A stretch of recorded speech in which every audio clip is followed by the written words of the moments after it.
Hi, everybody. So I wanted to touch base and come on here to decide if how I wanted to maybe structure my channel.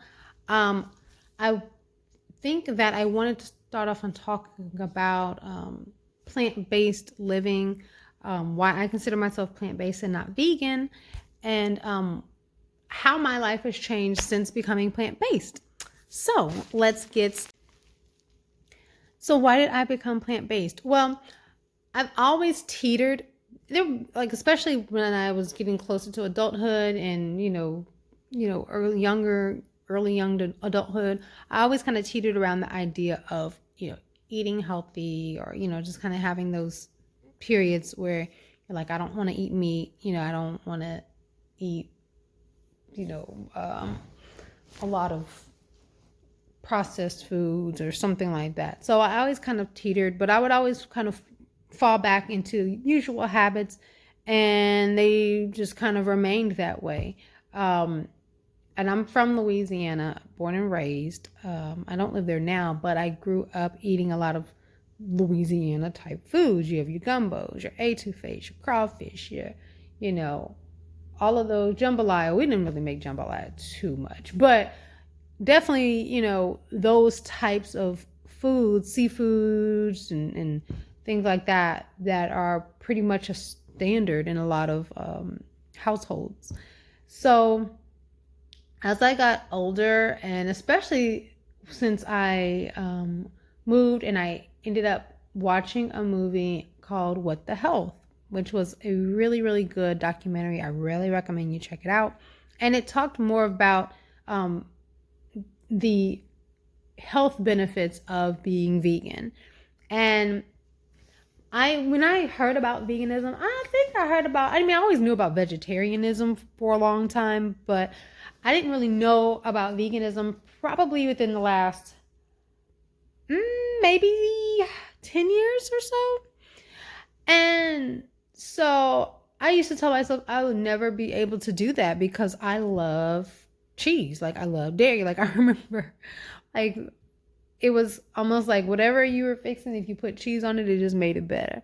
So I just knew that I love, ice cream and stuff like that. I wasn't a huge, like, milk drinker, but, of course, cereal. So anyway, I watched the movie and it really spoke to me in just kind of breaking down how disease manifests and continue, and those, especially those chronic ailments, manifest and continue based upon eating a diet that your SAD diet or your standard American diet. And so it was after that movie where I was like, you know what?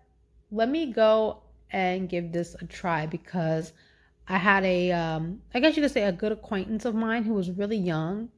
She might have been around my age. And so she was diagnosed with breast cancer, and she had two small kids. And I just was like, oh my gosh, like, how, what, like, you seem to be really fit, I don't want to understand what the issue is. And so I think I asked her if her doctor had mentioned anything to her about dairy, because I had watched that movie. So she said that that was something that she had heard, about dairy kind of being a culprit, or kind of aggravating those extra hormones that can trigger breast cancer and ovarian cancer and things of that nature. And so when I saw her story and spoke with her and just kind of was texting her throughout her journey, and thankfully she's doing much better. She caught it early, thank God she's doing so much better. But it just really was a wake-up call from me seeing the movie. Maybe I saw it about 2 years ago. I saw the movie What the Health. To this point, it was like, okay, I need to make a change. It's not a if, it's a win. So I made a New Year's resolution of January of this year to, be plant-based. And so that meant for me maybe only eating meat. I consider myself 90%. So only eating meat, 90% might give you like once. For me, I try to do like once a month, like just for that meal, not the whole day. Maybe like once a month, max 3 meals a month. That's the max. Like, because to me, I look at it, that's almost like once a week, and that's too much because you need your body needs a chance to get that crap filtered out. Even though I know that, and like I said, that's why I don't consider myself vegan, because of the fact that, yes, that is I mean, it's wonderful if you can do it, but you have to do what works for you and something that you can maintain and keep up with. Like, I know how much I love seafood. I know how much I love shrimp and crawfish and gumbo and all these wonderful things, but I don't love it enough to participate in it and put and not have enough good bill stored up in my system. It's almost like a bank account. You know, you have to have more deposits than you have withdrawals. And I knew that prior to 2020, I was, you're at the fast food place, you have kids, you're busy, you're going to work, and it's like this, you just, energy levels are not where it needs to be, and you're just feeling like this is not sustainable.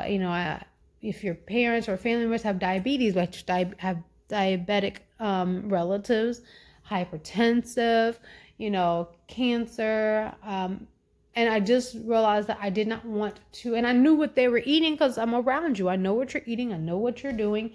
And I realized that because I can't make anybody make any changes, but because I love you, I have to be the change that I want to see for my family or, friends or whatever. So that's the short, long answer for my journey. I'm hoping to, sorry, my eye is anyway, sorry.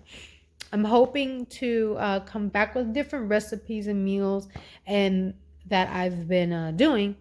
And the benefit of unfortunately, with the quarantine, the positive is that I'm working from home now, so I'm able to cook my meals way more than I was before.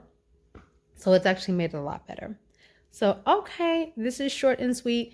If you have any particular topics or anything that you want me to discuss in more detail, please drop down in the comments below and ask, and I'll be definitely be more than happy to kind of answer any questions you may have. If you have any like tips or ideas or whatever you want me to discuss, please let me know. All right, thank you. Bye.